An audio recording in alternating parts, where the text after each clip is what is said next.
Mike's on.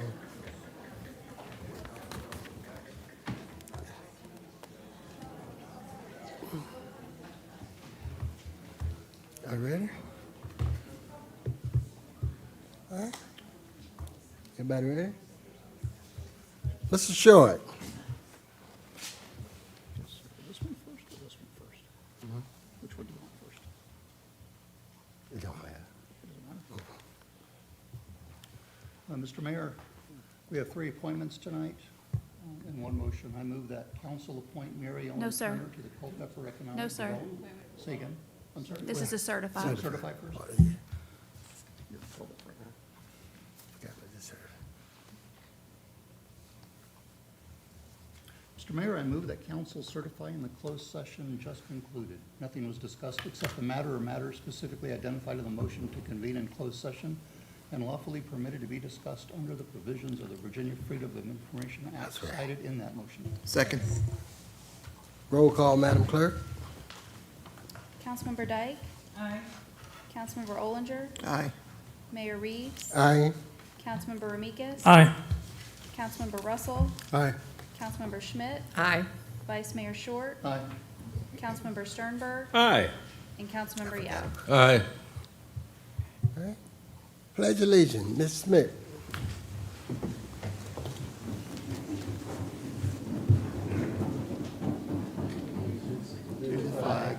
To the United States of America and to the republic for which it stands, one nation, under God, indivisible, with liberty and justice for all.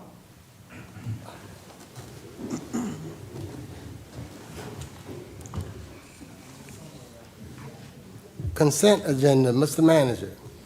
Yes, sir. On the consent agenda this evening is approval of FY '27 vehicle purchases, dump truck and utility van, resolution granting an easement to Parkside Apartments LLC, approval to purchase 5 FY '27 Ford Police Interceptor utility vehicles, appointment to MEPAV Board of Directors, appointment to VMEA Board of Directors, resolution amending the tap privilege fee assessment policy, acceptance of Virginia Tourism Grant, paid bill listing, uncollected utility account write-offs, recovery of town reserve from E911 fund, and minutes of previous meetings.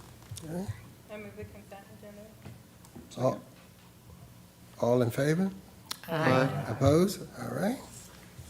Let's go. Special item in recognition, 7.1, resolution of appreciation, Light and Power Director Mike Stover. Would you come forward this time? Also the town manager. Mr. Mayor, we need an approval first. Huh? Oh, I didn't do it. Huh? Oh, Lord, yes, you're right. Moving a little too fast. Motion to approve. So moved. Approving that. There's a resolution in front of you on the dais that needs to be approved. Oh, Motion to approve. oh, second. All in favor? Aye. Opposed? Now we need Mike and the town manager.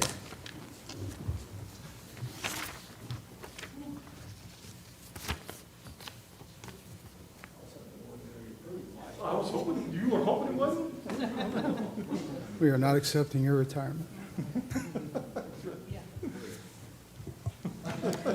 Where would you like to put? Oh, right in the middle between these two good-looking guys?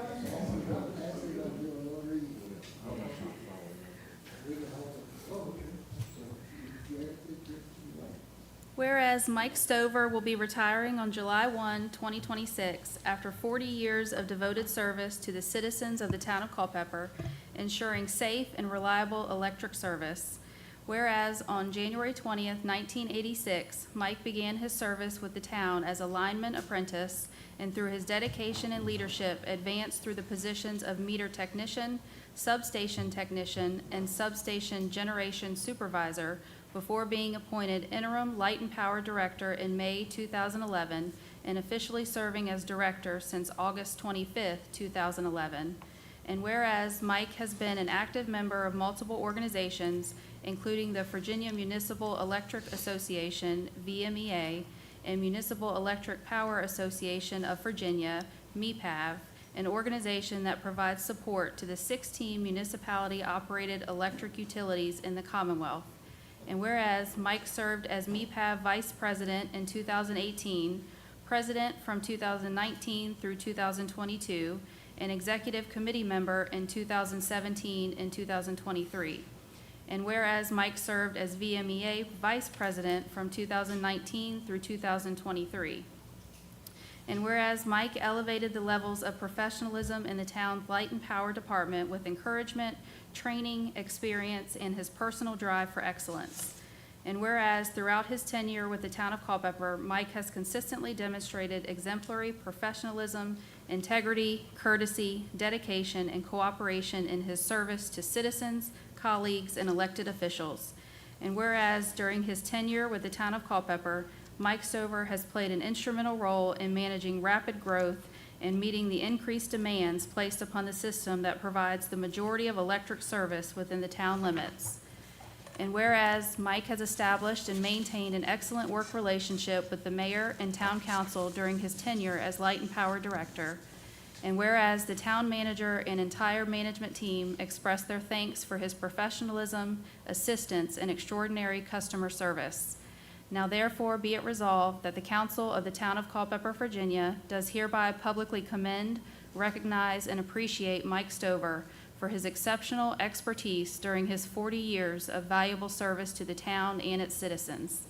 Be it further resolved that we express our sincere gratitude for his commitment to our community and extend our best wishes for health, happiness, and prosperity in retirement. Adopted this 9th day of June, 2026.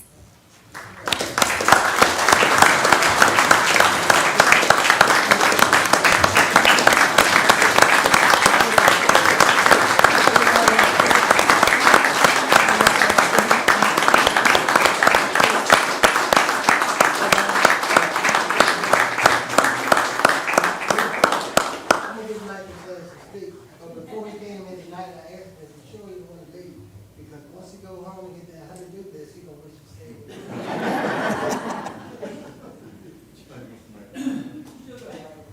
Well, you folks don't have to be standing. Have a seat.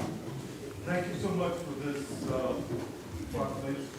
Thank you so much for reading for all the steps put this together. And I'm not standing at the podium, sorry folks, my back's to you, I apologize. But this is who we serve, is our community. But I have to say, thanks to Almighty God for his blessings to me and my family, and my work family. Because everybody here that I've had for the last 40 years have been my family. So I thank God for all our blessings and what we've gotten. But there are a few people that I would like to thank specifically, and two of them are sitting here. It's my mother and father, George and Janice Stover.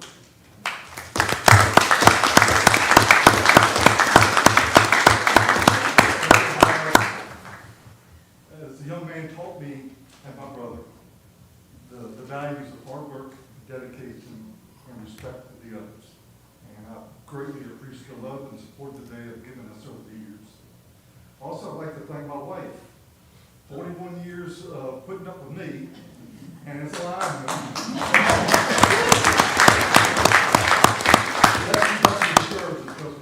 With many years that she's put up, she might be actually a good lineman, because she heard all my stories. I could put her to work. But she has put up with countless hours of me getting a phone call to go to work. And when you come home, she said, "Never mind, I know whenever you get here." We never knew when we're getting called out or when I was going to get back home. But a lot of missed meals, a lot of family times we missed together, but it's been a great journey. This journey has been one that I will never pass up. I also got one more person. I'm sorry to be long-winded. I guess it is my time. One of them is also my Uncle Peter Stover, who actually was a supervisor and lineman here for the town of Culpeper for 35 years. And actually got me started in this career and actually mentored me for many, many years in my career. So many, many thanks to you, Uncle Pete, for start my career.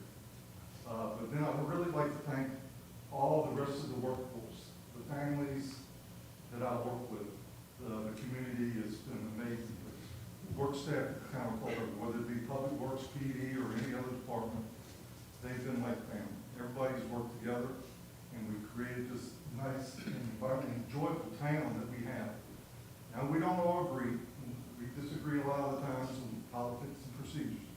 But when it comes down to it, Culpeper is our hometown. And the staff that the town of Culpeper has is dedicated to each and every one of the members of this community. And I really sincerely thank each and every one of them for all their hard work. I'd also like to thank the council, this council here, and the many other councils that I've had the pleasure of working with.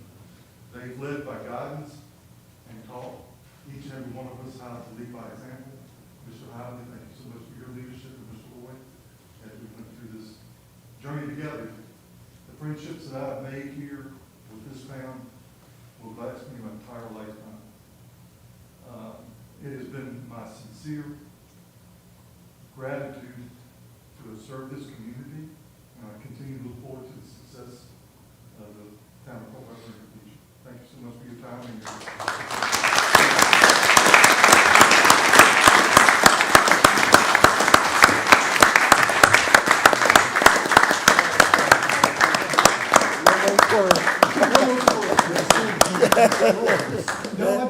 You gotta tell them about the squirrel before you leave. You gotta tell them about the squirrel. Okay. All right, I'm sorry, Mike. I'm not done yet. Mike, you have one more plaque, Oh, I do? and it's from MEPAV for your time as president. They said you wouldn't come get it because you didn't want to be recognized. So here you go.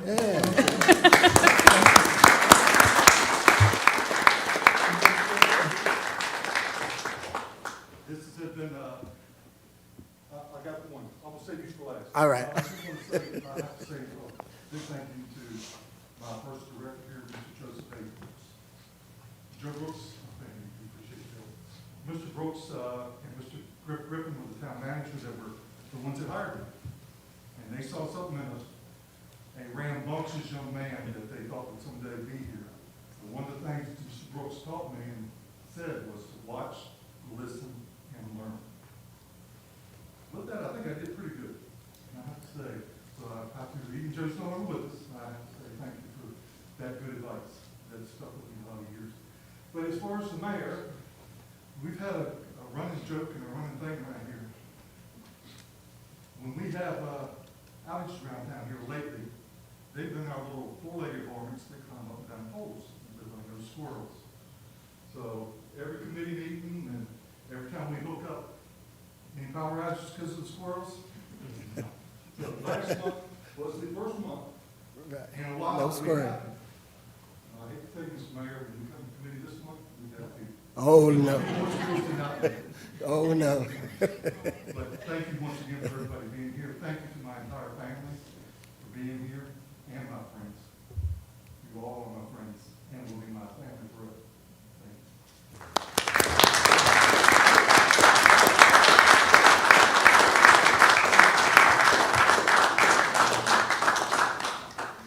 All right. Okay, I'll turn it over to you, Mr. Mayor. Thank you. Really appreciate that. 7.2, John. Thank you, Mr. Mayor.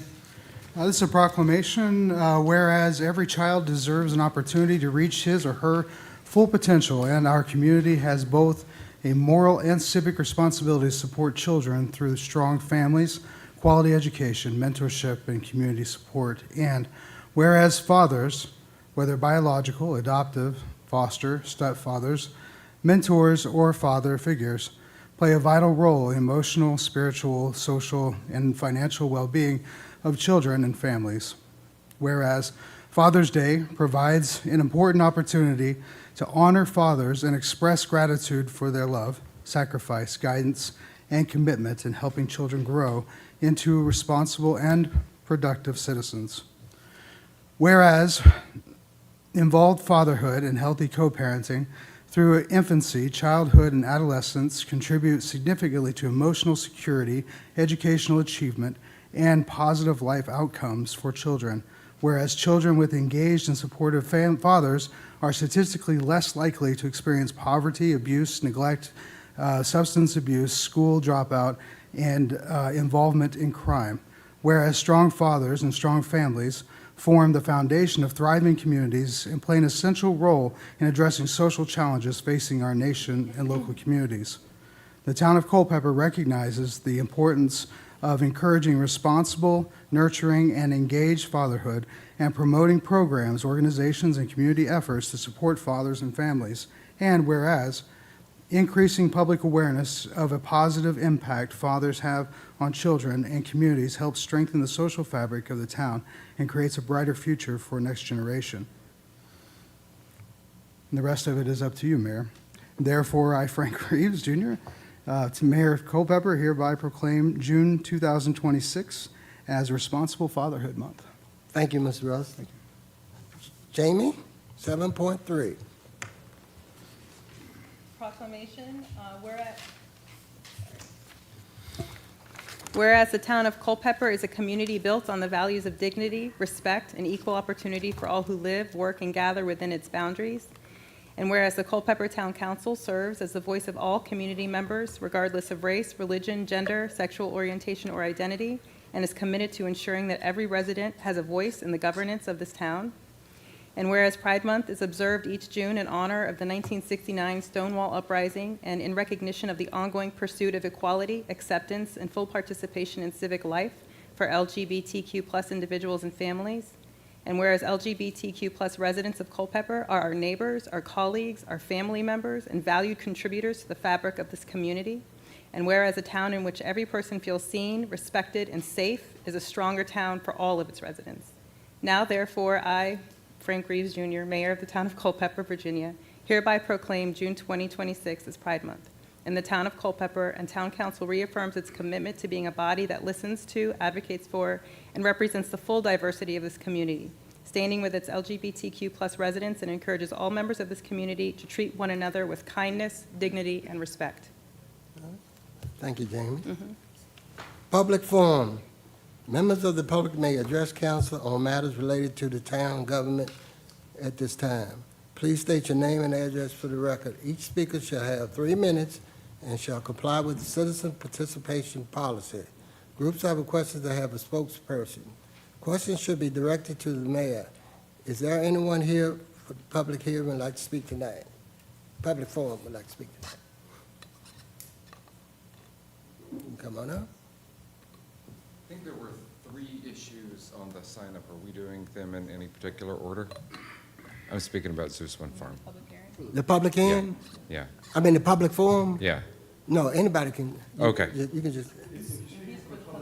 Oh, you the public hearing or public forum? That's what I was asking. Oh, no, Okay, no, no. Sorry, I'm confused. No, we're doing the public forum right now.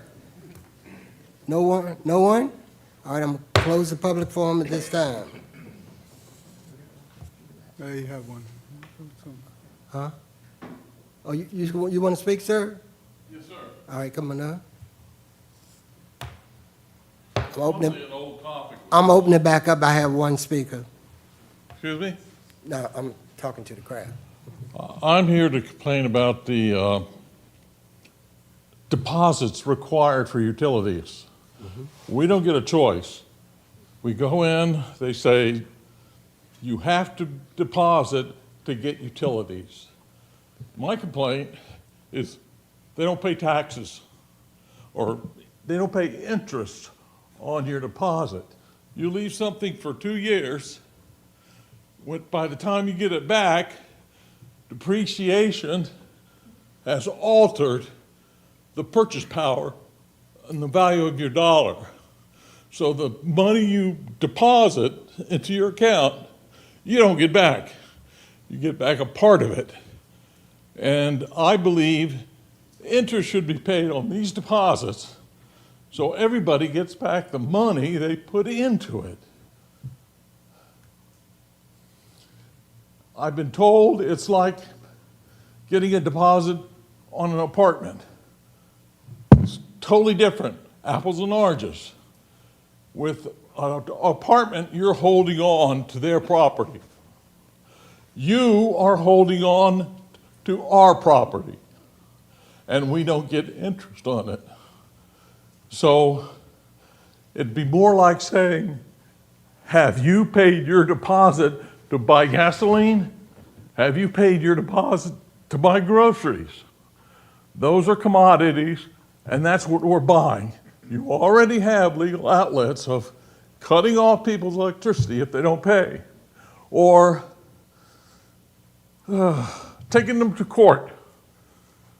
And that's the crime here, is the timeline of money and the devaluation of our money into this crazy system you have. So, I'd like you to change it. I'd like to get my money back. I'm a better steward of my money than you all. And I guess that's all. Thank you, sir. Thank you. Talk to the director of the, try to call the bar and talk to the director and Treasury Department and set up appointments so he can speak to you. Howie? Yeah, he'll speak, I'm trying to speak to him. He he'll, doesn't speak to anybody. he'll speak to you. He'll speak to you, sir. So you don't solve issues here, you just hear to them. No, sir, no, sir. Thank you. All right, anyone else before I close? All right, I'm closing the public forum at this time. All right, Mr. Short, number 9. Yes, Mr. Mayor, I move that council appoint Mary Ellen Turner to the Culpeper Economic Development Advisory Committee to fill an unexpired 3-year term, representing the retail industry that begins immediately and expires on December 31st, 2027. And I move that council appoint Candace Hayes to the Culpeper Parking Authority to fill an unexpired 4-year term that begins immediately and expires on May 31st, 2030. And I move that council appoint Wilson Quaintance to the Industrial Development Authority to fill an unexpired 4-year term that begins immediately and expires on October 28th, 2029. Any discussion? All in favor? Aye. Opposed? All right, opposed there. 10.1, public hearing on conditional use permit for Culpeper Baptist Church, Sandy.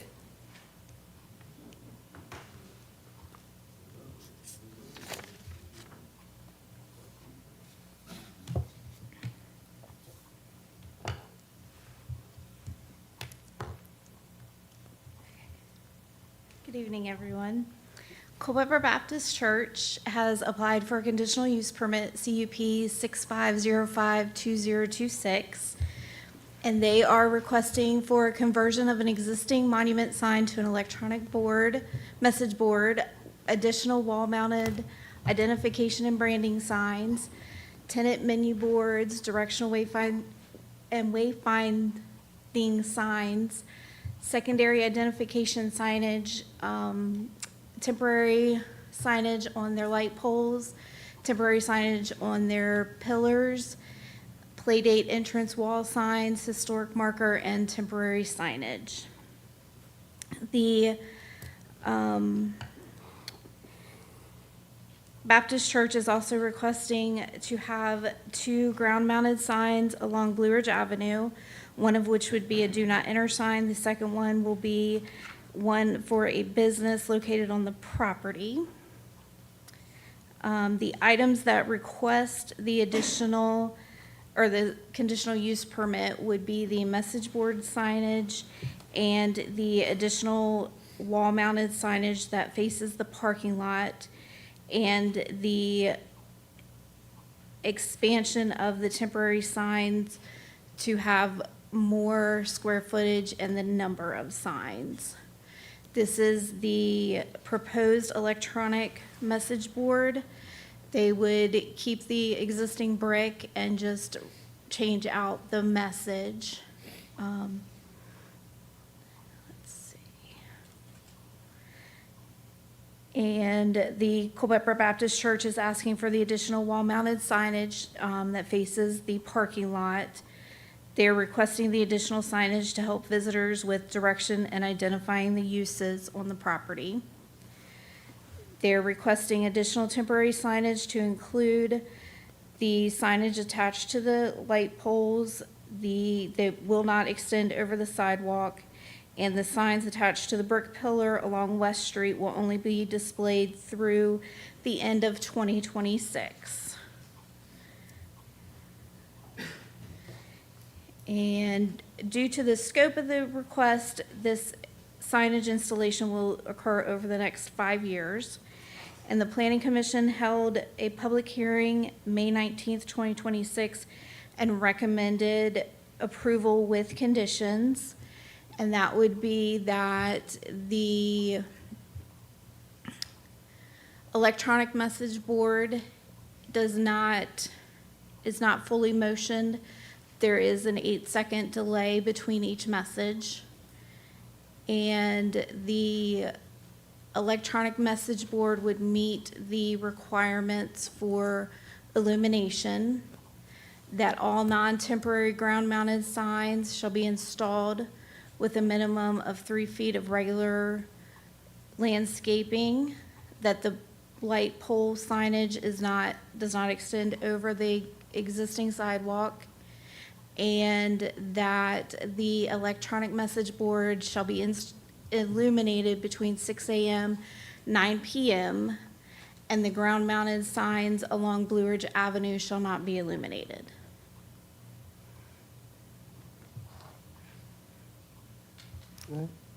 Is that it? That's it. Y'all have any questions for Sandy? No questions? All right, thank you. All right. At this time, I'm going to open the public hearing. Please state your name and address for the record.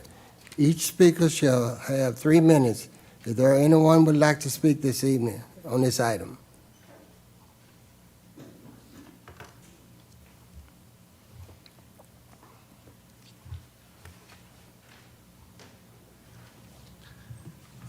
Hi, good evening. I'm Andrew Dowdy. I live at 602 South Blue Ridge Avenue. I object basically to the comprehensive sign plan, and I urge the council to either reject or table that proposal. I sent you a letter earlier, I think gives some details about why I and a number of my neighbors object to it. And so I won't regurgitate all the details in the letter.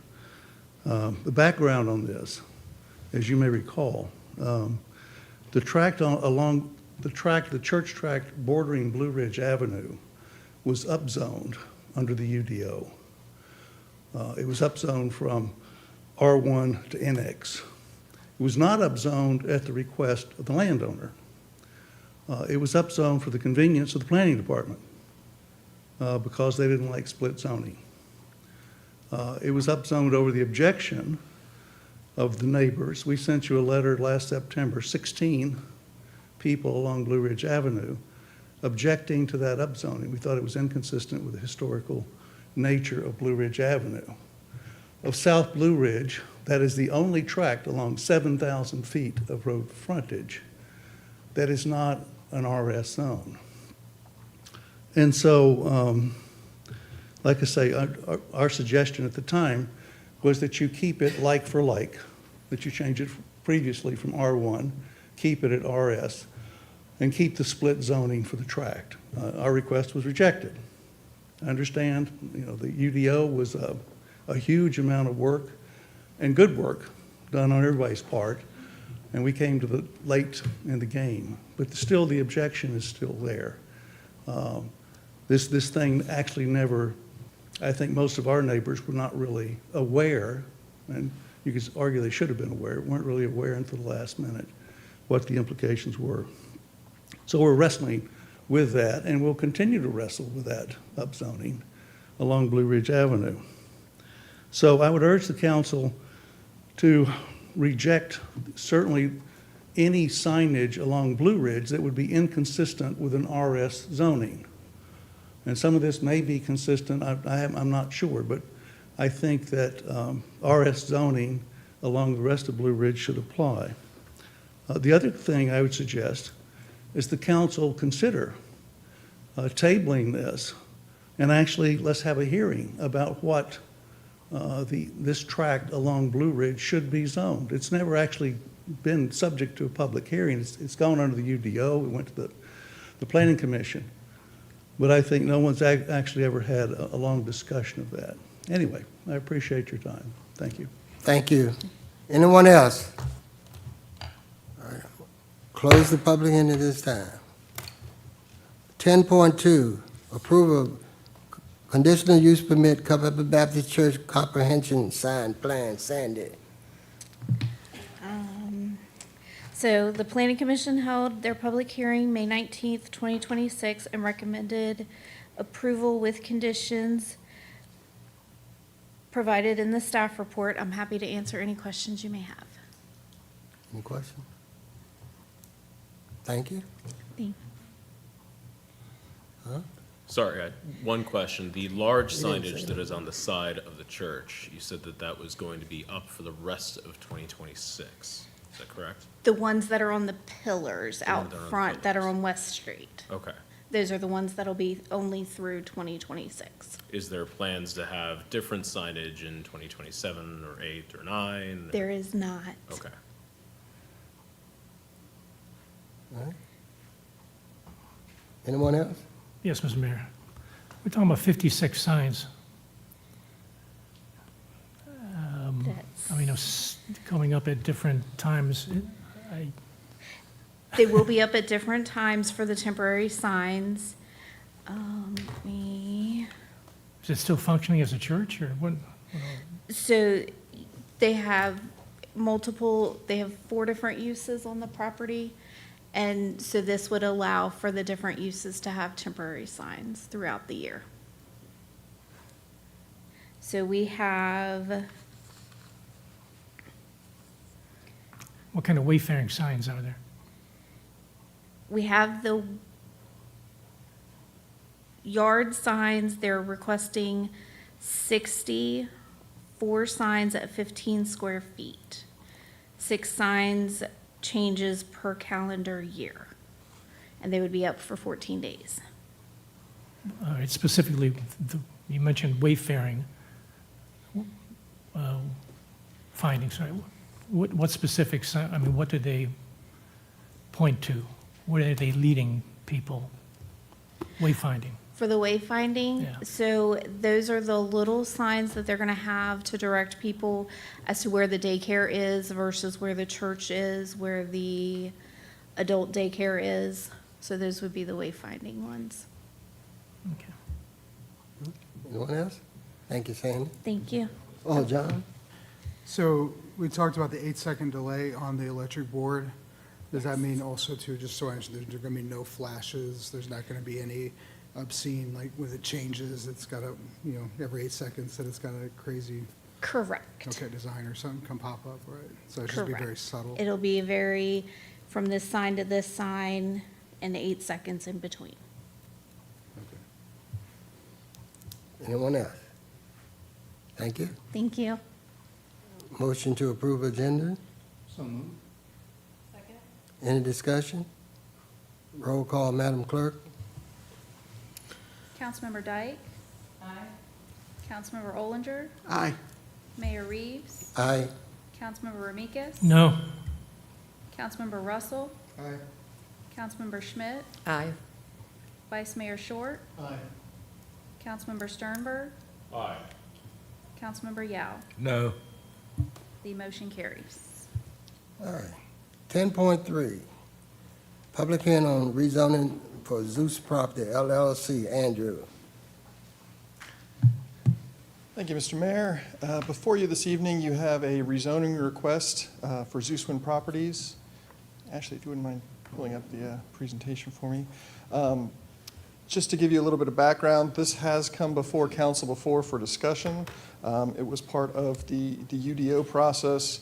As far as a timeline, in September of last year at the regular meeting, council did conduct their public hearing on the UDO. At that time, during the public hearing portion, the applicant did request a change in their zoning designation from the RR, the rural residential that was proposed, to neighborhood commercial mixed, or NX. The council at that time did refer the UDO back to the planning commission, or rather specifically the map, the zoning map of the town, to take any final requests from property owners who wish to see their zoning designation changed, believing that what was proposed was inappropriate, and set a firm deadline of September 22nd to receive those. The applicant did submit their request for the change in zoning designation by that deadline, and the matter was considered by the Planning Commission on September 25th of last year. During the Planning Commission's deliberations, they recommended that the commercial or C zoning district would be a more appropriate use rather than the neighborhood commercial mix, primarily on the grounds of limiting potential residential development. The commercial designation has a lower potential residential development than the neighborhood commercial mix. And so that recommendation was returned to Town Council at their next regular meeting.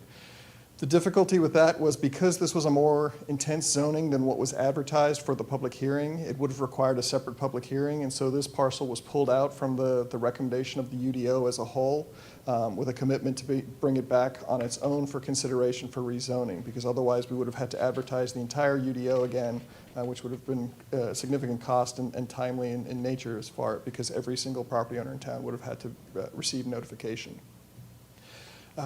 We had committed to bring this forward when we received our next public hearing application, and so that came forth in February of this year when we held a public hearing on this matter for consideration of changing the zoning of this particular property from rural residential to commercial. At that time, a number of neighboring property owners came out and expressed concern about the potential rezoning of this property due to the unknown nature of it, and wishing to see some potential mitigation offered by the applicant as far as possible impacts of the rezoning. The applicant did move forward to provide the town with a proffer statement that addressed some of this mitigation. This was discussed by the Planning Commission at work session. The applicant revised that proffer statement again, and a second public hearing on the matter was held in May of this year. Planning Commission deliberated for a significant period of time on this. Ultimately, they did recommend denial of it on a 3-2 vote. In looking at the property itself, you can see the aerial of it on the top left side. It's highlighted with the dotted line. The current zoning is shown on the top right-hand side. So we've got it zoned as rural residential. You can see the adjoining properties are a mix of different zonings. We've got suburban residential to the sort of northeast of it, commercial between it and Madison Road. In terms of the future land use map, this was what the significant discussion with the Planning Commission was and what they largely based their initial recommendation back in the fall on. The future land use map for this area is calling for mixed-use commercial, general commercial development. So this is a mix of higher density residential uses along with commercial uses in this place.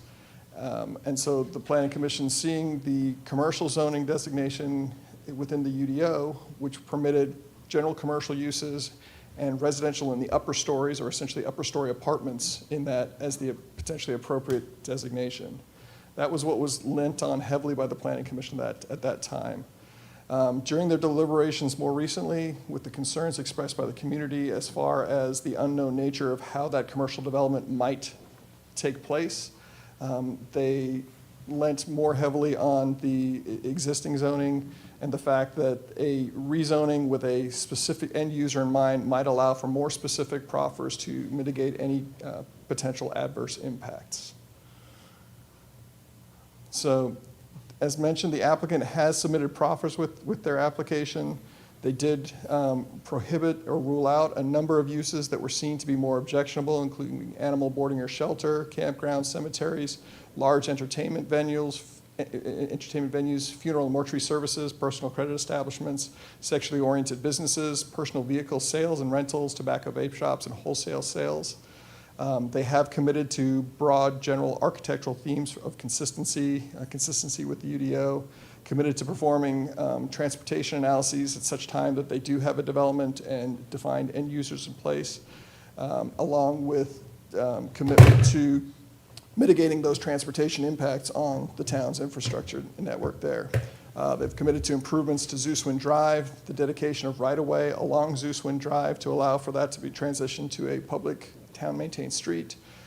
They've committed to vegetated screening along the golf course to try and aid in protection of vehicles traveling along Zeuswind Drive, along with a commitment to working with town economic development on the marketing of the site. So at this time, as I said, I'm happy to take any questions.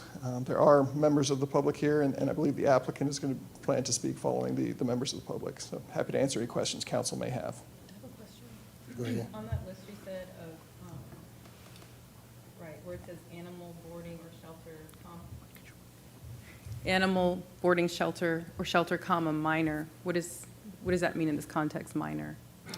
A minor shelter, so essentially would not do kennel-type services would not be taking place on the property. Okay. As opposed to major? I need to take a close look, but I believe that's the way it's defined within the zoning Okay. ordinance. I'd like to reserve my questions until after the public hearing. Until after the public hearing. Okay. Andrew, thank you for your hard work on this. Could you expound a little bit on the restrictions that NX designation might have and why that was kind of tabled? Sure. So the NX, the neighborhood commercial mix, is really the broadest zoning category that we have within the town, within the Unified Development Ordinance, because it allows a wide variety of lower intensity commercial, personal service type uses, along with a variety of different residential type uses. So it allows duplexes, townhouses, multifamily apartments. It allows essentially all the residential with the exception of single family detached housing. So essentially, the concern that was expressed with that was that it could be developed solely as a townhouse development under the NX zoning designation. So it's, as I said, it's wide-ranging in terms of potential uses, and so difficult to know exactly what might be developed there if it were zoned that and they had that by right potential. Would there be any commercial restrictions on an NX zoning? As I said, most of the commercial uses are permitted. Some of the more vehicle-intensive uses are prohibited in the NX. Vehicle sales and service is not allowed there. Gas stations would not be allowed there. But many of your general retail commercial uses would be permitted in that district. Okay, thank you. Anybody else? Thank you, Andrew. Open the floor this time for public hearing. Please state your name and address for the record. Each speaker shall have 3 minutes. If there is anyone who would like to speak this evening on this item.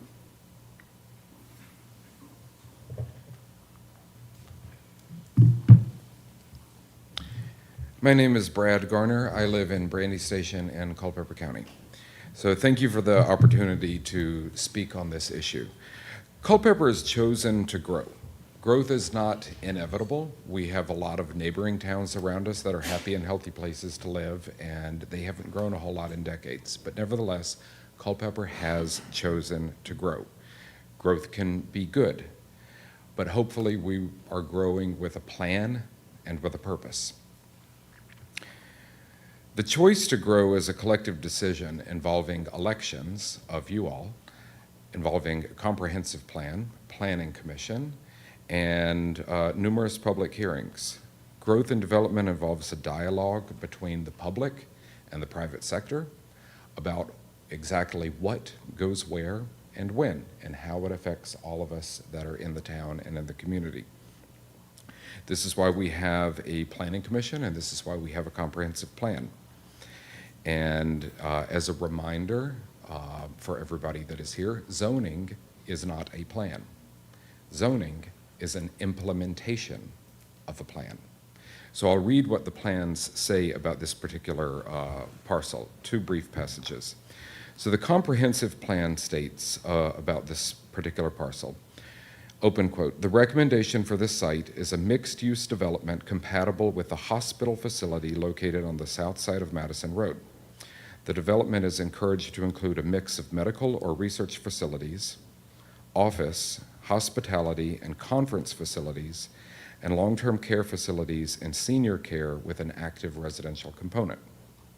Close quote.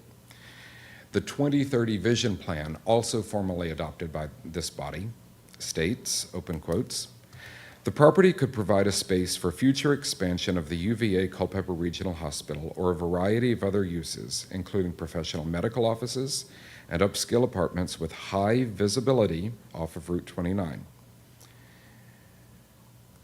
Close quote. Those sound to me like some good plans. Those plans easily address the high visibility of the area. the difficulty in access of the area, which comes into play with the balance between economic development and traffic count. This is a very access-constrained site. The long-term economic viability of the town, high-paying jobs, and compatible with adjacent uses. The typical process for development is for a developer to present a specific plan for approval and obtain zoning based on that a review of that specific plan. If a sale of the property is involved, then a contract for the sale is typically written. Can I have like 15 seconds? No. No, sir. Okay. All right. You got Thank one more you. minute? You got one more minute? Oh, I have one more minute? Nope, but not now. You interrupted yourself. Okay. Thank you. Mhm. All right, anyone else? Yes, sir. All right. Good evening. Mark Wilkins. I live at 706 Zeuswin Drive. Like many of my neighbors, I'm not opposed to development, but I believe a speculative rezoning raises concerns. The entirety of that property in question falls within the Lake Culpeper Water Protection Overlay. So what will be the impact of development on the watershed? And without a plan, we don't know. I think Culpeper needs planned growth and development to retain the small town charm that brought us here. And while I respect the rights of the landowner, I would urge you to focus on the needs of the town versus the wishes and wants of an individual. I mean, is this not why we have a planning commission and a UDO in the first place? Otherwise, it's just a free-for-all. I would propose to let the applicant bring forth a developer with a plan, a site map, environmental impacts, and the rest of the required documentation. And at that time, let's proceed forward with this discussion. Thank you for your time. Thank you, sir. Anyone else?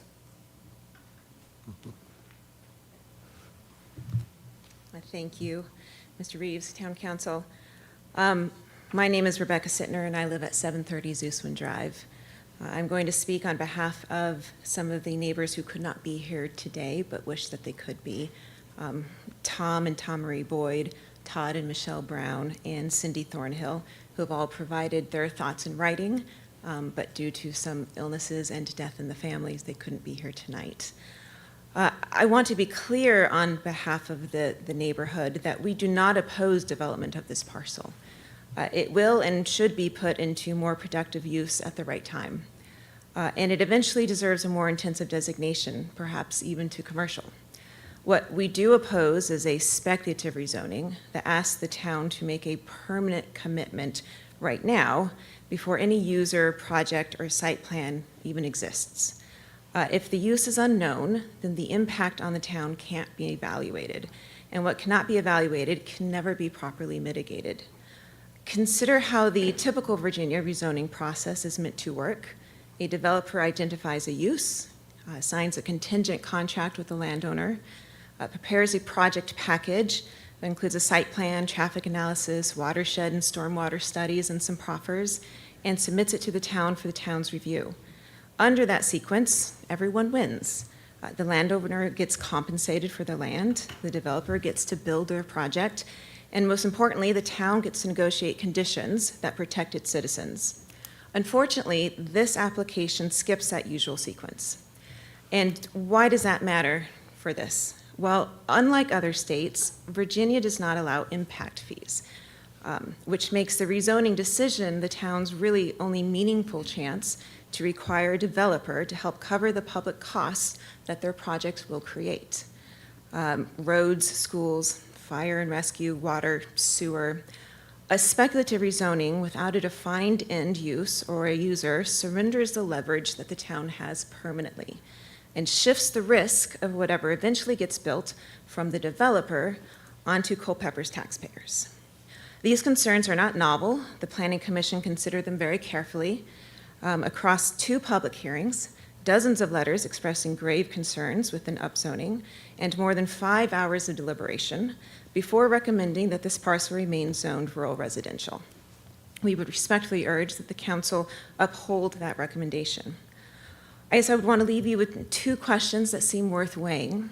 The first is, what do we lose by waiting? Rural residential zoning is not a permanent barrier to development. It is, in fact, a responsible placeholder. The landowner still retains all the rights he held before this process began. The land retains its development potential. And the town retains leverage to shape what is built and to require the developer to cover the cost of its impacts when a developer actually comes forward. The second would be, what is lost by approving? Well, the town's leverage permanently. A rezoning runs with the land through changes no one can predict. The gateway to Culpeper would be shaped not by deliberate community decision, but by whoever happens to acquire it first, and whatever use the zoning happens to permit by right. Thank you, And the ma'am. cost of all this falls on your constituents. Thank you, ma'am. Thank you. Thank you. Anyone else?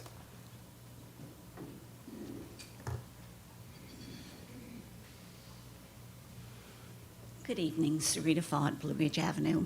And unlike everyone else tonight, I have a different point of view. So from the beginning of the UDO process, I have read every word, I have been in every meeting, I have watched what has gone on. From the standpoint of this particular situation, the applicant himself tried to do everything that he was directed to do by the Planning Commission, by staff, came forward, gave proffers, did anything that he was asked to do. And then at the 11th hour, the decision was made that you could not move forward and upzone it at the UDO vote. Legally, that may be the right course. But from the standpoint of the applicant, he has not had a fair opportunity, because now the recommendation that came from the Planning Commission, without any additional facts other than neighbors who are not happy with this open-ended rezoning, has now recommended against the very thing that they pushed him to do. So I just want you to be aware that I think that both the interests of the people who are neighbors and the interests of the town, but more importantly, the interest of the person who owns the property, should also be considered. Thank you very much. Thank you, ma'am. Anyone else? Anyone else? Close the public hearing at this time. Does the applicant wish to speak this evening?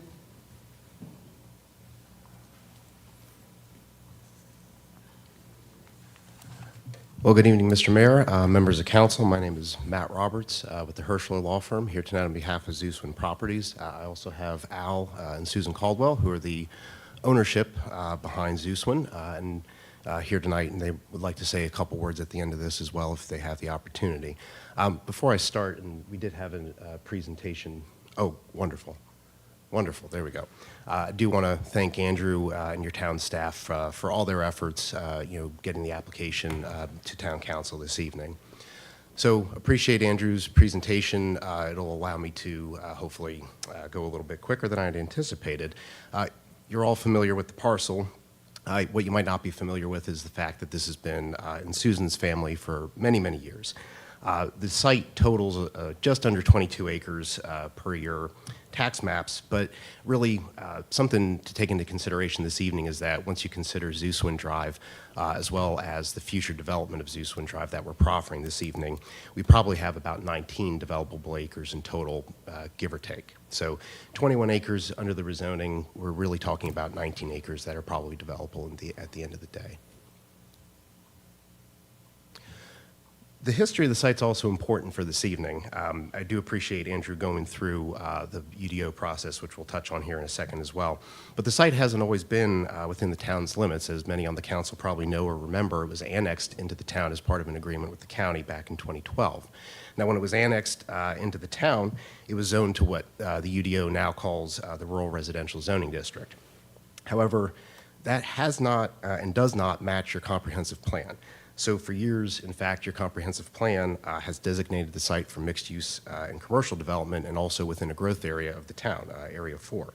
So really, from the start, this site has always been intended for greater development than the large lot zoning that it's currently permitted to do. Now, Al and Susan's request this evening really didn't happen at random. As Andrew walked you through during the UDO adoption process, they initially requested the NX zoning with the goal of really preparing the property for development that they felt would benefit the town in this area. Now, at the Planning Commission's request back in 2025, they did change that request from NX to commercial. They ultimately agreed to that, and the Planning Commission unanimously recommended the commercial zoning to the town council. As Andrew mentioned, that consideration had to be deferred, but important to note too that during the UDO process, the town council did rezone or upzone multiple sites throughout the town, really in an effort to align the UDO process with your comprehensive plan. Now, those rezonings or upzonings, as the case may be, did not come with plans or proffers, unlike the case before you this evening. Now, in 2026, Al and Susan renewed that request, brought it forward, and added proffers, which are now before you tonight. So throughout this process, and I think as you heard this evening, there have been a couple of sustained objections from our neighbors. Probably first and foremost of which is that this is a speculative rezoning. A couple things to keep in mind, and I think ultimately getting to the benefits of what we're intending to do this evening. There is no one-size-fits-all rezoning process in Virginia or under the Virginia Code. So often these things are done to realign the zoning with changes in the area or changing priorities, as the case may be, with comprehensive plans, such as the rezonings that the town council enacted as part of the UDO process. They can also be used as a vehicle to help unlock a site's potential for growth in an area where it's so designated. And so in our estimation, Al and Susan's rezoning request really falls within the latter of these categories. And in aligning the zoning, we're ultimately going to help the town's longstanding vision for the site as a growth area, and one targeted specifically for mixed use or commercial development. And to that end, that rezoning ultimately helps unlock the potential for the site to contribute not to the residential tax base directly, but rather to the commercial tax base, helping to balance those things out. A couple other things here, though, and as was mentioned, importantly to us, this request this evening really represents a continuation of the council's efforts during the UDO process, and really one that Al and Susan started at that time rather than in 2026 after the fact. That commercial zoning then ultimately, given that existing zoning under the UDO, you also have alignment if we were to approve this tonight. It's appropriate because if you look at your zoning map, you have commercial, NX, and related categories on both sides of Madison Road. We also have, if you look a little further out along the Route 29 corridor and at the interchange, you look at the county's planning for that area as well, and you'll see either a substantial amount of commercial zoning or commercial planning. And so there really is broader alignment in that area of the county and the town where the two meet. Last but not least, in Susan's case and Al's case this evening, they've also submitted proffer conditions for consideration, things to mitigate the efforts. Now, before I get to that, I do want to address at least another objection that has come up, and that is, without a plan, without something in front of you with an end user, how can we reasonably anticipate the development or mitigate its impacts? I would submit to you that in addition to the proffers that are before you this evening, the town has also enacted and recently enacted substantial standards in place for future development. So as you all are aware, you've adopted the UDO less than a year ago. That was a substantial undertaking, one that you should be applauded for, as well as your staff and your community. But what came out of the UDO is really a form-based document. It captures everything from allowable building types all the way down to window styles, facade styles, and materials.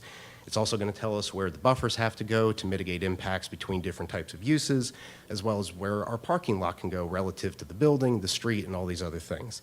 And so the UDO is really a very detailed and complete document.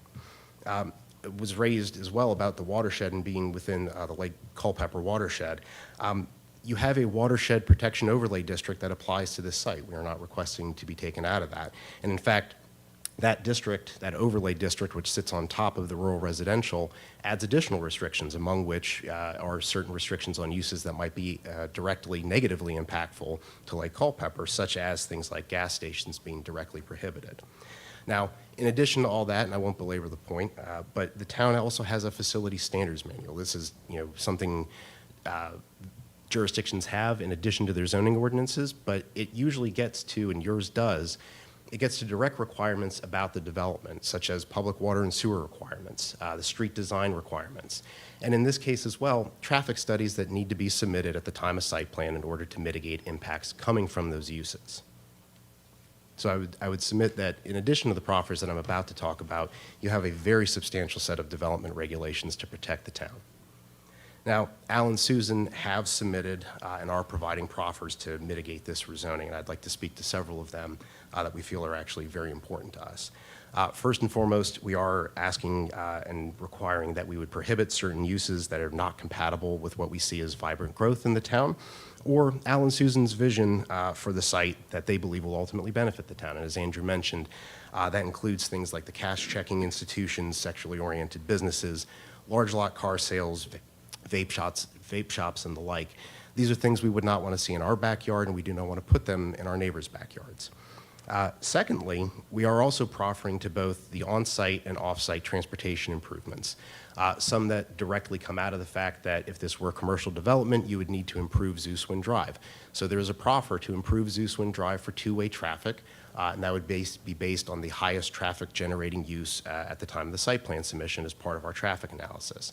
We're also saying that once that Zeuswin Drive has been improved, we would dedicate up to 60 feet to make it a public road, so it is built to public road standards. And in addition to that, we've also proffered to bond and construct both on-site and off-site transportation improvements that are required by the traffic analysis. That's very important because one of the comments you received this evening is, how do we capture some of those long-term uses, some of those long-term impacts if we don't know what the uses are? Well, as it turns out, at the time of site plan in Virginia, you are not allowed to request off-site impacts. There is specific Virginia case law on this. However, at the time of proffers and at the time of rezoning, we can proffer to do that, and we have directly done that in our proffers this evening. So the combined effect of all this is to effectively say, if the commercial development, whatever it may be, comes forward and cannot mitigate either its on-site and or its off-site traffic impacts, that use cannot go forward. It either does the things in the traffic analysis that it's required to do, or it can't, and it does not move forward. Last two things, just very quickly here, but one comment that we got at an early Planning Commission work session was about the golf course and adding traffic next to the golf course. So we have added a proffer for golf course screening. That would be planted on land that Al and Susan own on the opposite side of Zeuswin Drive. In the event it could not be planted there, we've also committed, as Al and Susan did several years ago, on their other site adjacent to this one on Zeuswin Drive, to work with the country club to plant on their property outside of the golf holes.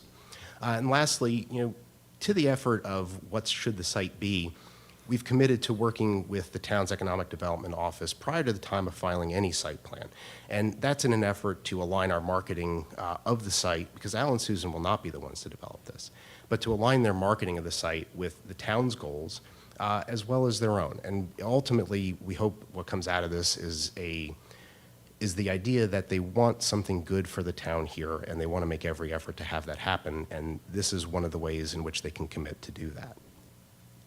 So in summary, what is before you this evening is a request that clearly aligns with your comprehensive plan and has been there for quite some time.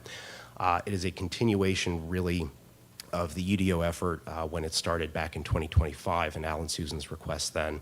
We have proffered various mitigation that's before you this evening, which is unlike the other rezonings that occurred at the UDO during the UDO process. And last but not least, and I think importantly, per your comprehensive plan, we are looking at opportunities to open the site up for commercial opportunities here that will ultimately be a benefit to the town. So with that, if there's an opportunity, I would like Al and Susan to have one moment or two to give their remarks, but otherwise we are happy to take your comments and questions. Thank you very much. Mm-hmm.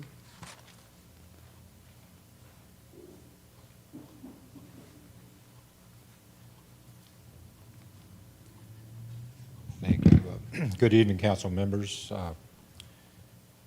When I was thinking about what to say this evening, I tried to look at the rezoning case from a mile-high perspective. And I'll start with the history of the property, and what I have to say may be redundant from some of what Andrew said and what Matt has said tonight, and I apologize for that. But In the late 2000s, the town realized they were running out of room, so they worked out a boundary line adjustment with the county. At the time, our property was not in the town limits.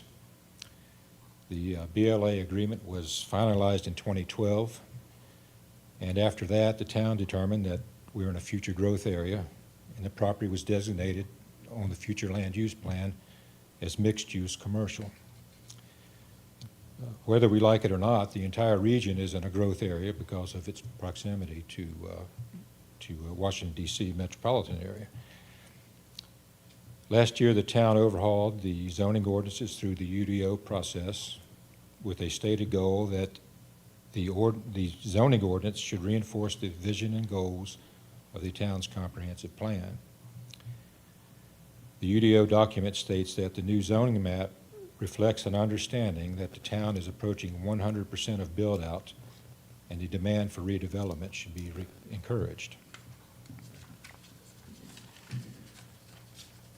Last fall, when I saw that many parcels were being changed from residential zoning to NX, I requested our parcel be zoned NX, which does align with the plans of the town. I had counted at least 69 parcels around town, totaling approximately 150 acres, that were rezoned to NX. So when we appeared before the Planning Commission in September, I was asked if I would consider changing the request to commercial zoning rather than NX because of a concern of by right development of townhouses on those NX zone parcels. At that time, the Planning Commission unanimously approved a recommendation for commercial zoning on the parcel. So next we came here in October to appear before you, the town council. Council didn't act on it that night. It was delayed with a promise that it would be brought back in 2026, which was followed through on. When the case came back before the Planning Commission this spring, some of the commissioners backtracked from last fall, and the result was a 3-2 split decision to recommend denial of the commercial zoning that had been unanimously approved in September. Before voting, 2 of the 3 commissioners who voted against the commercial zoning said they thought the property should be zoned NX. So here we are. The property is zoned rural residential, which is a 1-acre minimum lot size. The RR zoning doesn't match the town's future land use plans, and I think that it needlessly consumes available vacant property that's remaining in the town, which is approaching 100% build out. On the one hand, the UDO rezoned approximately 150 acres to allow for high-density housing. On the other hand, it zoned our property for large lots. To put a 1-acre lot size in perspective, the average lot size in Three Flags, which is the development across 29 from our parcel, is 0.14 acre. So it means that 7 Three Flags lots will fit in 1 lot on our parcel as it is currently zoned. It doesn't make sense to me to create more of the same problem that the UDO addressed, which was to allow for infill redevelopment, to have more room for houses. I mentioned earlier that the entire region is a growth area. In the proximity of our parcel, there are many houses being built and many more in the planning stage. Three Flags is approved for 1,012 housing units. 231 have been built. So that means that another 781 can be built there in the future.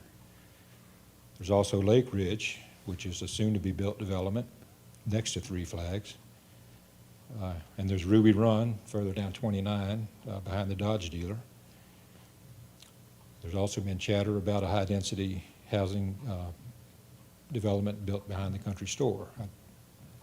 Now, all those properties are in the county, but on the town side, there's Laurel Park, the Greens, Salma Point, that'll soon add more housing. If these houses get built, it'll add another 2,000 or so houses in proximity to our parcel. The town is a residential, business, and medical and commercial hub that serves not only Culpeper County, but surrounding counties as well. So added to the thousands of residents that already live and or travel through the interchange to get to town, these new residents will place a heavy demand for businesses and shopping on the south end of town. There's already a problem with traffic getting through town. The last point I want to make is that we and the town don't know what development opportunities are missed because of improper zoning. If a developer or a company has plans for expansion and identifies a need for their business in Culpeper, they may never take a look at our property because when they do a search, it gets filtered out as rural residential. If they do look at it because they recognize that it's along the highway and at an interchange, they may not pursue it because it will require a lengthy and expensive rezoning process, especially if there's property available in other localities with compatible zoning. So I think the town puts a lot of effort into economic development, and that office has done a wonderful job.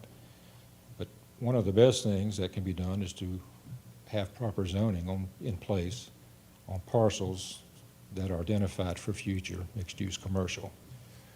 I thank you all for considering this request, and I hope you will approve it. So, thank you.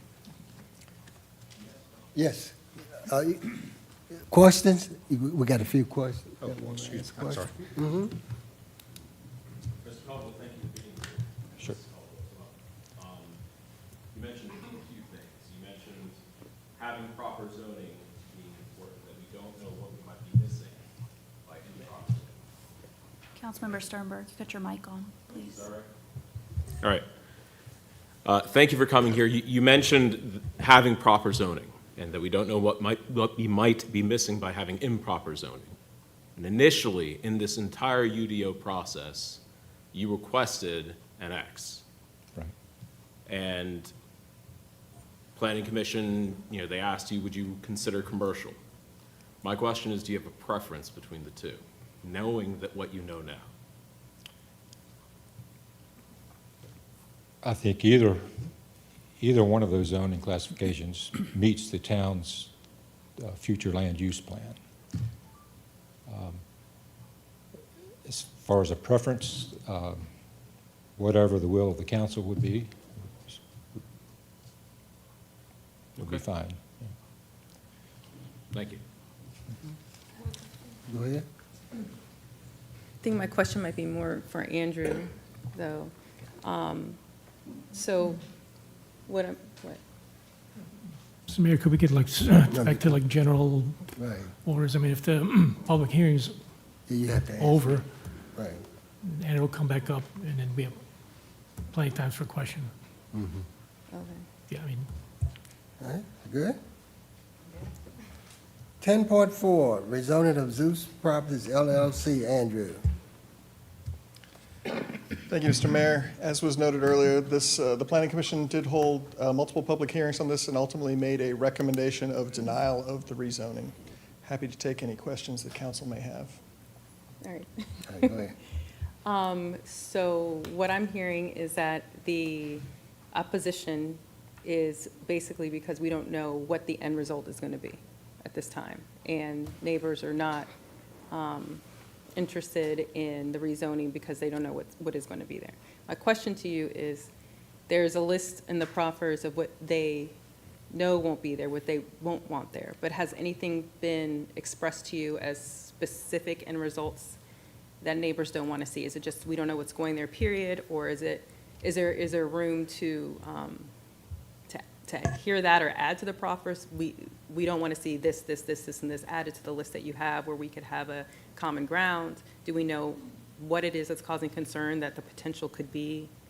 Has any of that been asked or expressed?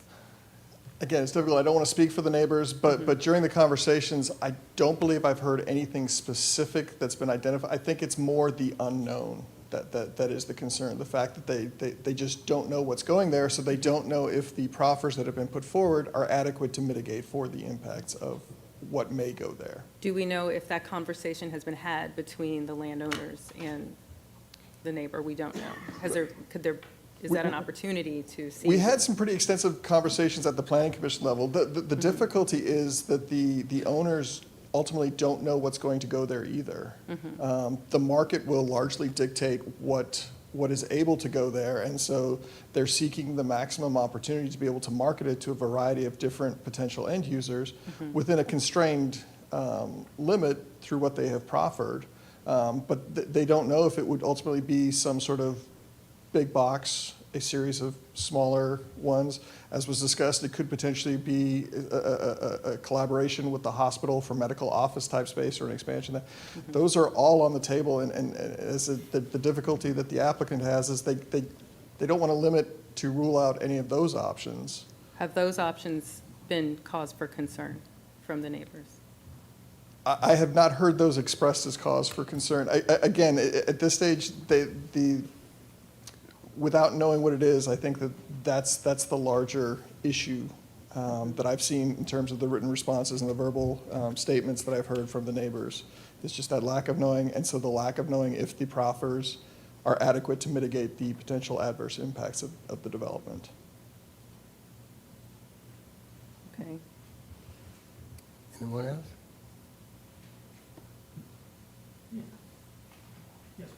Yes, thank you.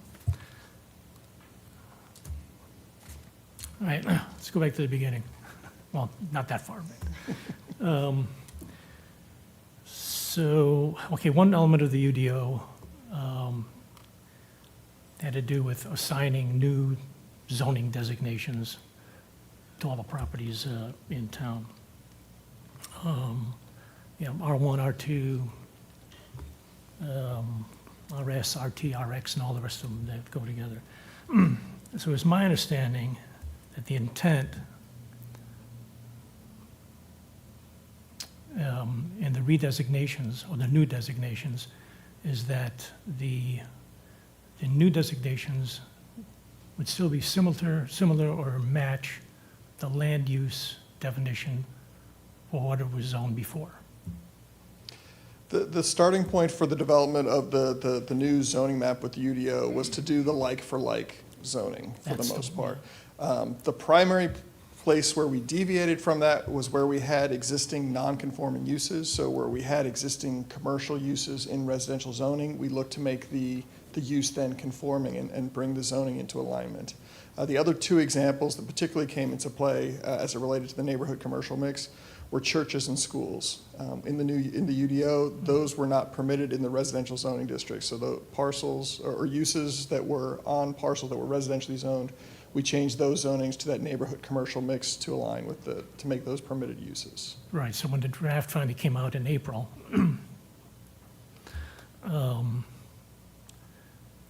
property owners, other people noticed that there were some discrepancies with the existing land use and that original designation. So, I mean, what it really was today versus the new designation. I guess another example, we like East Street, Southeast Street, had been zoned for decades as R2, which includes multifamily. There aren't any multifamily homes on Southeast Street.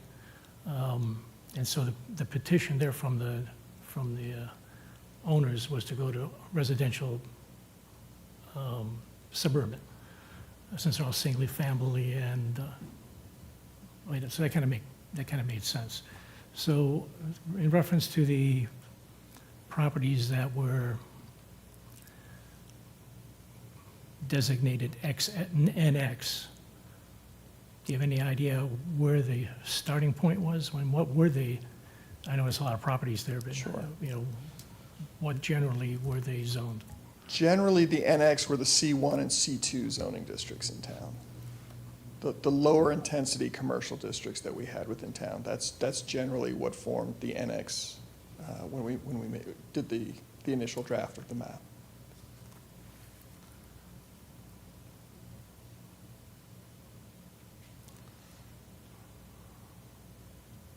All right, so would it be accurate to say that most of the changes made by planning commissions is basically corrections? Well, maybe not corrections, not the right word. but- Again, you know. Or adjustments or something. They were certainly adjustments. You know, again, it's difficult because we didn't have direct like-for-likes in our zoning. We had, these are all new zoning districts, so in some instances, there were potentially multiple districts that could have been appropriate it could be argued as appropriate as a like-for-like transition. And sometimes we went for one and the property owner requested the other. And so those were the sorts of deliberations that the Planning Commission was having when property owners came in, identifying what they felt was a misidentification of their property in the new zoning. All right, so the UDO really wasn't designed to be a vehicle for rezoning. I mean, that term's been tossed about, but I look at it as these properties were given new designations. They weren't rezoned. The zoning land use is essentially the same, just given a different label. Is that fair? In terms of staff's preparation of the map, that was clearly the intent. The intent was not to change the zoning. Again, it was ideally to correct some misidentified ones as far as the use. That being said, when the Planning Commission was holding their deliberations, they were using 3 criteria in their evaluation of these requests. They were looking at the existing zoning and sort of that like for like. They were looking at the existing uses where we potentially had the nonconformities. And in some instances, they were looking at the future land use map as far as what was identified in the future as the desired zoning. In different instances, they weighted those differently, but they did consider those criteria when looking at the properties. Good? Anyone else? Thank you, Andrew. Mr. Mayor, yeah, just, Go ahead. I think that it's interesting how much interest this particular topic has generated. So it's my understanding that during the UDO process, there were a lot of similar rezoning requests. Some initiated by the town, some initiated by the property owners. This particular property owner became aware of that, requested rezone to mixed use, which puts it in alignment with comprehensive plan, future land use. We as a town asked them to change that zoning designation to commercial. They voluntarily agreed to do that. There was concern from town citizens on what might be built there, what might not be built there. To that end, the property owner then, I'm assuming, hired legal counsel and then offered proffer statements to mitigate against a lot of those concerns. Came back to the Planning Commission, and the original request was then denied for commercial. Now, so I'm seeing in that the property owner has tried to follow our process, and we've gotten in the way a few times with that. And I just want to point out that what we're talking about is not a town-owned asset, nor is it a community-owned asset. And as much as I might agree with many of the concerns that have been well articulated, I have to go back to what does the property owner want to do with their personally owned asset. And if the Planning Commission directed them to move towards commercial, to me, that's in alignment with the future land use. I think we've done a great job with anchor businesses over in the north side of town. Of course, the historic district is, a wonderful, unique business identity there. I think our south side will probably be the place that we need to pivot to invest more in from a commercial perspective, and this seems to align with that direction as well. So, Mr. Mayor, is that a question, or is that something that we should be deliberating on after the motion is made? you want me to phrase that in the form of a question? It might take me another 20 minutes. But,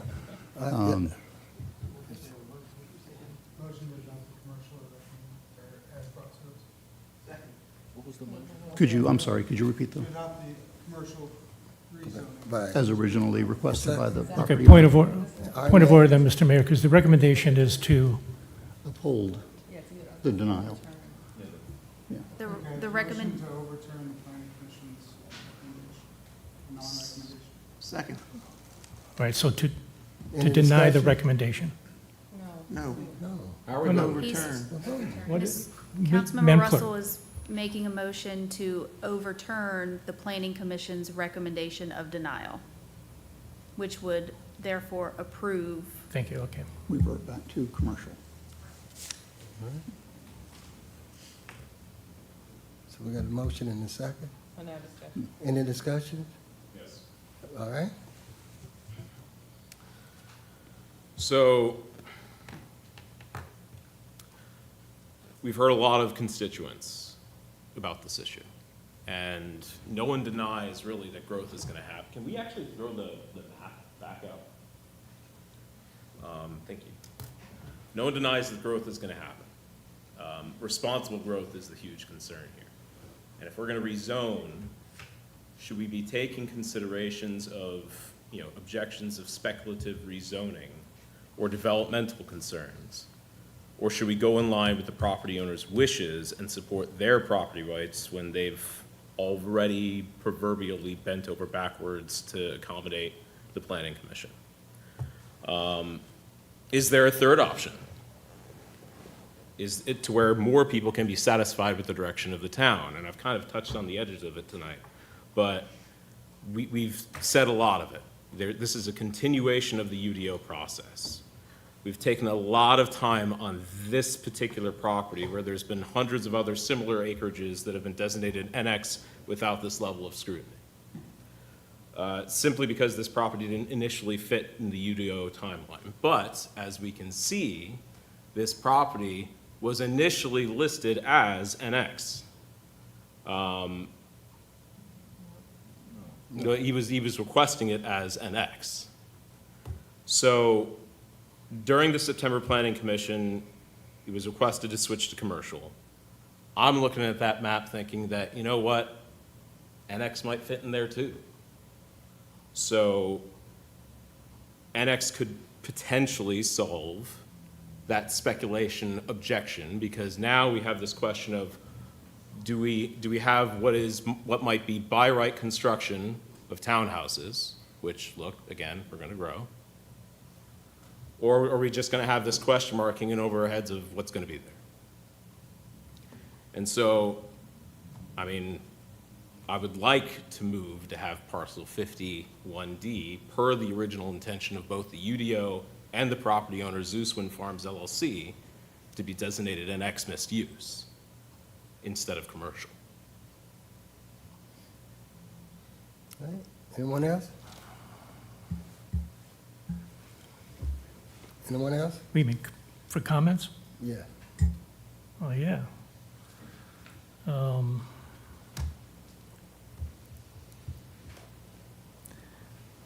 Well, going back to the questions I had for staff. It was initially zoned residential estate. And then as we developed the UDO, the new designation became RR, rural residential. That's like for like. I mean, that was the intent of all the properties.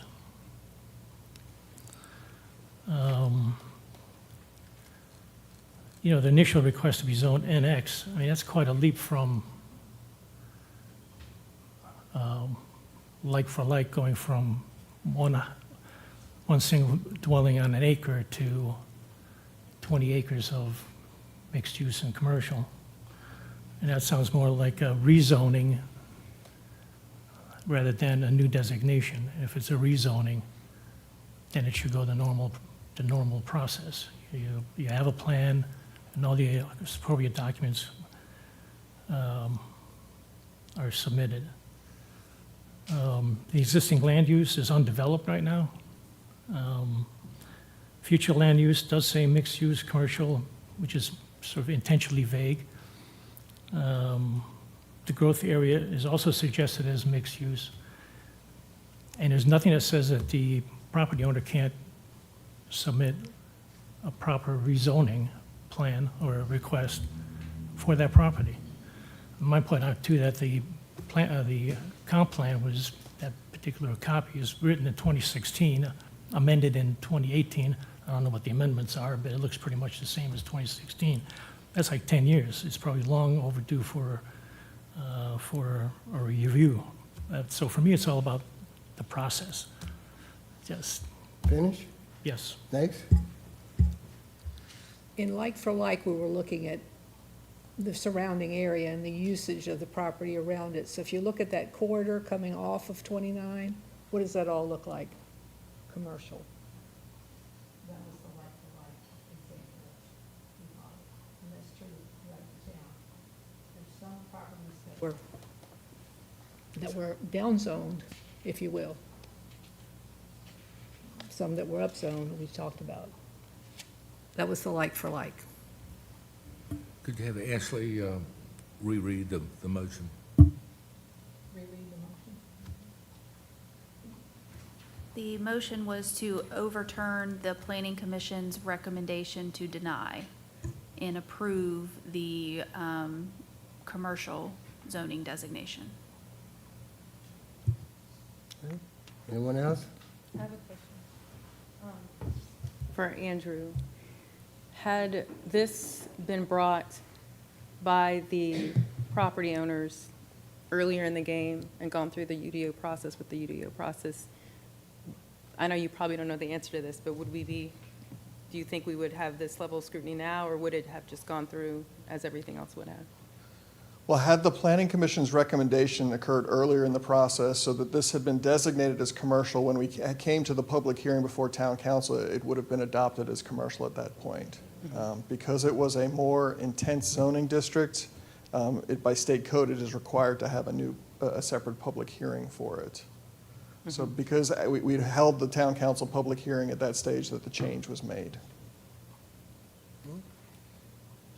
John? So if this parcel were to be annexed, we could risk. If this parcel was created to be annexed, we could risk more residential coming in. Correct, But if we go commercial, it's least likely that more residential is going to come in that space. The NX allows far greater residential potential than the commercial So zoning more district. opportunities probably in a commercial setting for jobs than in a mixed use. Correct. Okay, thank you. Anyone else? Roll call, Madam Clerk. Can we get? I apologize. There's a couple of double negatives in this motion. So what is yes and what is no? So the recommendation is to approve the commercial zoning, which would therefore overturn the Planning Commission's recommendation to deny. So yes is commercial, no is denied. So if you're voting yes, you're voting to overturn the Planning Commission's recommendation to deny. We good? Madam Clerk, roll call. Councilmember Dyke? First. A really hard one.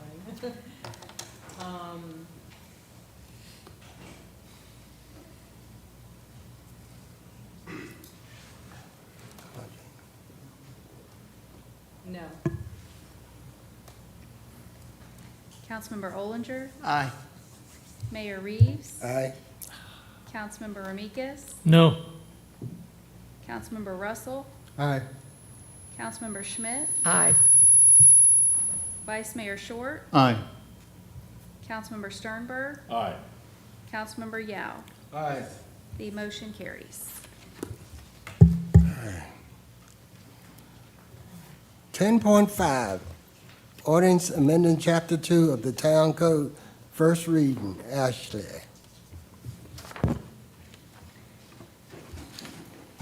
Yes, sir. Beginning July 1, 2026, no final action may be taken on any items added to an agenda after a meeting commences unless the matter is time-sensitive or is the subject of a closed meeting per Senate Bill 699, which was signed into law by the governor. The term time-sensitive is not defined in FOIA, which could increase the town's legal exposure when items are added to the agenda after a meeting has commenced. In reviewing the origin of the Senate bill, its intent is to increase public notice by minimizing items being added to an agenda at the meeting and then immediately approved. Currently, Section 2-77 of the Town Code requires all items to be directed through a council committee before being added to a regular agenda. Since the deadline for posting an agenda for a committee meeting is typically 3 weeks prior to a regular council meeting, items of time-sensitive nature may not be identified at that time. Staff is recommending amending Section 2-77 to allow the town manager to add items believed to be time-sensitive to a regular council meeting agenda. There is no financial impact, and the recommendation is that council hold first reading tonight of ordinance number O-2026-005, amending Chapter 2, Section 2-77 of the Town Code, and the second reading was scheduled for July 14th at the next regular meeting next month. Be happy to answer any questions. Thank you, Madam Clerk. I have a question. Oh, you got a question, John? Go ahead. So basically, we really don't have a choice. You're telling me we've got to pass it. Is that what I'm hearing? You have a choice.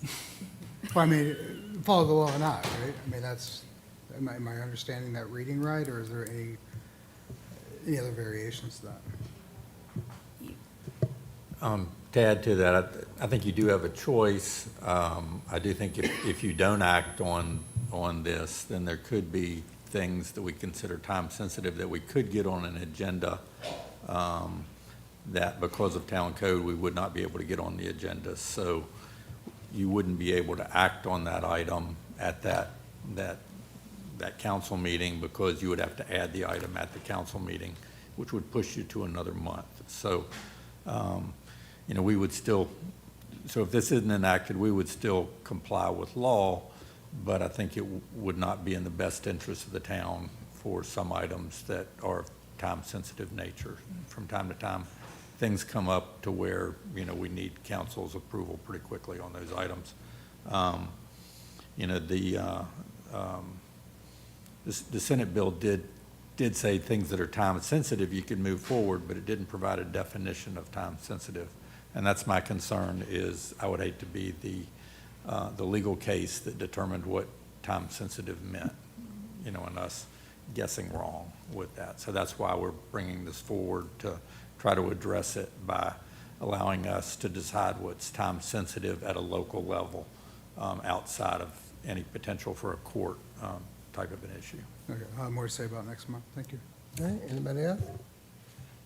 10.06, ordinance amending Chapter 4 of the Town Code, first reading. Andrew. Thank you, Mr. Mayor. So the town has adopted and enforces sections 104, 105, and 106 of the Virginia Maintenance Code related to enforcement generally, violations, and unsafe structures. But town code does not currently specify how violations of these particular provisions shall be enforced. Our legal counsel has advised or recommended that these provisions for enforcement be included within the town code to aid in the effective enforcement of the provisions. There's no anticipated financial impact, and so the recommendation is that council holds its first reading of ordinance number 2026-007, amending Chapter 4 of the Town Code, by adding sections 4.6 and 4.7 related to criminal and civil enforcement of building code violations this evening, and hold a second reading at your regular meeting next month. Any questions for Andrew? Thank you. 10.7, resolution of support for VDOT Smart Scale Application. Andrew. I was too eager to sit down there. Ashley, if you wouldn't mind bringing up the presentation. What's that? Exactly, there we go. I need the workout. So we wanted to share this with the community. The town has been very successful in recent years in applying for VDOT Smart Scale funding for various transportation infrastructure improvements around the town. The most visible one of those that we've seen is the recently completed McDevitt Drive roundabout on McDevitt and Route 3. We're looking to apply for 3 new projects this year. Hope if I turn this on. The first is a roundabout on Ira Hoffman at the intersection with Rocky Knoll and Burgundine. This came about as a result of a VDOT pipeline study of that entire corridor. This would lead to significant safety improvements at that intersection with the width of vehicles trying to cross to make the turn onto Ira Hoffman. It is a safety concern. Additionally, it is seen as helping to curb some of the speeding that currently exists in that particular corridor. The second project that is proposed is, this is a resubmission. We submitted this 2 years ago, and it was not successful. It did score very highly, but just outside of the funded range. And this is a roundabout at the intersection of Walmart and the Dominion Square Shopping Center. This would greatly aid in the functioning of the R-cut that was recently installed at Niles Mill by allowing folks to make the right turn coming into town there, and then go around this roundabout to head back into town for those wanting to make that movement, as opposed to having to stack and wait at the light. The third project that is being proposed is, this is a varied version of what was submitted last time, and this is a shared use path along Business 15. The important aspect here that we see from a safety perspective is adding a pedestrian crosswalk across Business 15 in front of the Sleepy Hollow Motel. We know we've seen a number of people crossing there without the crosswalk. We have had a fatality there in the past. So we see this as a significant safety improvement to put in this pedestrian infrastructure to allow them to cross safely there. It would also involve the installation of the right-hand movement only at Hendrick Street, as opposed to allowing the full crossover there, but with the proximity to the traffic roundabout, that should allow for fairly easy movement in both directions there. In terms of the cost estimates of these three projects, that Burgundy and Ira Hoffman roundabout, when you factor in inflation and contingencies, it's a little bit over $15 million. The Walmart entrance roundabout, a little over $17 million, and the shared use path, a little over $7 million. These projects are fully funded through state transportation funding and are administered by VDOT. So we have three resolutions before you this evening that we would ask that council pass in support of these to aid us in our applications before VDOT. Be happy to answer any questions that council may have. I move the resolution. Second. Any discussion? Roll call, Madam Clerk. I move that we vote on each of these individually. Why? Can we No. move on? Can we vote on each of these roundabouts or improvements individually? No. No. Okay. No. Any discussion? Huh? You want? I mean, You can vote on them individually if council would like. We're not actually voting on the improvements. We're You're voting voting on on- the resolution so that Correct. staff Right. can submit the request for the grants for the improvements. Correct. all right. Any discussion? All right. Madam Clerk? Councilmember Olinger? Aye. Mayor Reeves? Aye. Councilmember Ramikis? Aye. Councilmember Russell? Aye. Councilmember Schmidt? Aye. Vice Mayor Short? Aye. Councilmember Sternberg? Aye. Councilmember Yao? Aye. And Councilmember Dyke? Aye. Motion carries. 10.8, approval of transfer for F-26 budget overage for automated meters. Jim? Good evening. Give Andrew a break. For you have a report and recommendation for approval of transfer for fiscal year 2026 budget overage. Resulted for automated meter reading, and some background on that. During the winter months, we experienced an unusually high failure rate of automated meter reading transmitting units, which are critical to collecting data that we need for billing customers for water and sewer utility services. This failure rate on these transmitting units exceeded what we had anticipated when we prepared the fiscal year 2026 budget. The expenses for that budget were estimated and included in the utility rate model. But unfortunately, because of the cold weather and the high depletion rate on those transmitters, we were forced to basically go and purchase the needed MTUs so we could keep the utility collecting data so we could sustain the billing system for the utility. As a result, we anticipate an overage in that budget of approximately $50,000. The impact financially would be an increase to the water distribution department budget in the amount of $50,000 with funds from a transfer from the water fund reserves. Staff recommends that town council approve a transfer of $50,000 from the water fund reserves to the water distribution budget expense line item 3009-3800-78942 for automated meter reading to address the fiscal year 2026 budget overage caused by this unanticipated expense. Be happy to answer any questions you may have. Second. Any discussion? Excuse me? Just because of the cold weather? I mean, is there a way that, are these crops that they sit in are not insulated? I know that, but. Correct. Is there a way to protect them, to keep them? They have a normal life expectancy of about 15 years. The units that failed this past winter are approximately 12 to 13 years in age. And we They're on had their way out. sub-freezing temperatures for over a month. They're lithium batteries, and they depleted in advance of that life expectancy, so. Okay, anyone else? Roll call, Madam Clerk. Mayor Reeves. Aye. Councilmember Ramikis. Aye. Councilmember Russell. Aye. Councilmember Schmidt. Aye. Vice Mayor Short. Aye. Councilmember Sternberg. Aye. Councilmember Yao. Aye. Councilmember Dyke. Aye. Councilmember Ollinger. Aye. The motion carries. Aye. 10.9, approval of FY '27 vehicle purchase, dump truck and 2 pickups. Jim. Yes, sir. You have a report and recommendation before you for a request to purchase vehicles and equipment for water and wastewater funds for fiscal year 2027. This replacement of Unit 601 is of 2006 Ford one-ton van, it's on the wastewater treatment division. We're proposing or recommending a replacement of that unit with a 3/4-ton truck from Charlie Oball GMC, utilizing a JMU contract quoted price of $54,417. Unit 601 was removed from service last year and sold as surplus following a powertrain failure of that unit.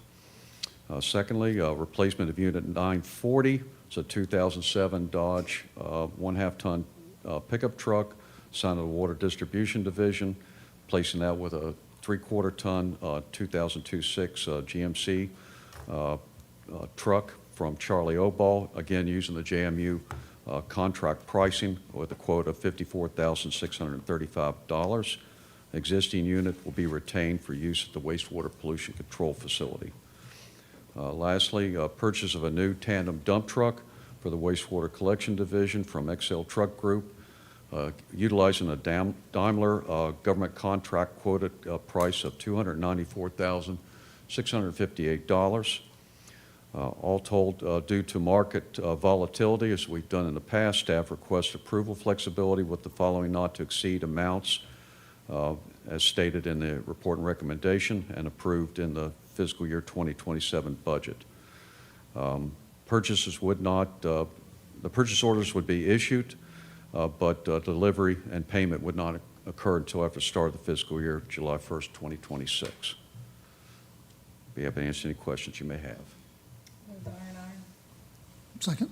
In discussion? Roll call, Madam Clerk. Councilmember Ramikis. Aye. Councilmember Russell. Aye. Councilmember Schmidt. Aye. Vice Mayor Short. Aye. Councilmember Sternberg. Aye. Councilmember Yao. Aye. Councilmember Dyke. Aye. Councilmember Ollinger. Aye. And Mayor Reeves. Aye. The motion carries. County Interaction Committee. Council will discuss potential items for discussion at next committee meeting. No date has been set at this time. Council received the May 22nd meeting, minutes of that meeting. Anyone would like to discuss anything to be put on whenever we have the next meeting? Nothing new for me, sir. No one? All right. Town Manager Monthly Report. Council received the reports. Is there any questions on the Town Manager Monthly Report? Do anyone have anything else? If not, we are adjourned.